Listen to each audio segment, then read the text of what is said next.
नमस्कार मित्रमैत्रिणींनो, कसे आहात सगळे? मला माहिती तुम्ही सगळे विचार करत असाल की ही मुलगी नक्की गेली कुठे? इतके दिवस चॅनलवर शांतता का होती? तर त्याचं कारण असं की सध्या माझ्या एक्झाम चालू आहेत. पुस्तकांच्या ढिगाऱ्यात आणि नोट्सच्या गडबडीत मी पूर्णपणे हरवून गेले होते. पण म्हणतात ना, सतत अभ्यास करून डोकं थकतं. मग मला थोडा गॅप मिळाला आणि मी धावतच घरी आले. आजचा हा ब्लॉग त्याच छोट्याशा सुट्टीचा आहे. अजून माझे 2 पेपर बाकी आहेत, पण त्याआधी मनाला थोडी उभारी देण्यासाठी आम्ही आज कुठे निघालोय? चला बघूया. आम्ही ठरवलं की खूप दिवसात शेतात गेलो नाहीये, तर आज पूर्ण फॅमिलीने मिळून तिथे जायचं.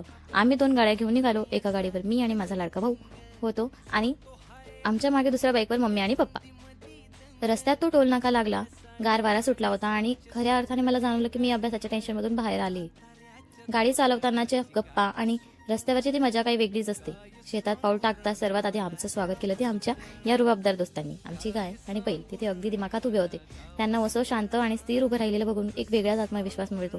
शहरात आपण फक्त गाड्यांचा आवाज ऐकतो, पण इथे आल्यावर या मुक्या प्राण्यांचा सहवास आणि त्यांची ती शांत नजर खरंच मन प्रसन्न होतं. मी तर थोडा वेळ फक्त त्यांनाच बघत उभे होते. आणि हे बघा आमचा गहू. सध्या शेत कसं हिरवगार आणि सोनेरी रंगाच्या छटांनी भरलेलं दिसतंय. गव्हाचं हे डोलणारं पीक बघितलं की शेतकऱ्याच्या कष्टाचं चीज झाल्यासारखं वाटतं. वाऱ्याची एक झुळूक आली की हे सगळं शिवार जणू काही आपल्याशी बोलतंय असं वाटतं. निसर्गाचं हे रूप बघून माझा सगळा परीक्षेचा थकवा कुठल्या कुठं पळून गेला. व्हिडिओ काढण्याच्या नादात फोटो काढले. आई बाबाचे असरे चेहरे आणि भावासोबत केलेली ती मजा, हे क्षण मी कायम माझ्या आठवणीत साठवून ठेवणार आहे. शेवटी कॅमेऱ्यात कैद झालेल्या या मेमरीज आपल्याला पुढे काम करण्याची ताकद देतात. दुपारी निघालो होतो आणि बघता बघता सूर्यास्त व्हायची वेळ आली. आमचं जेवण वगैरे सगळं घरीच प्लॅन केलं होतं, त्यामुळे आम्ही निवांत घराकडे निघालो.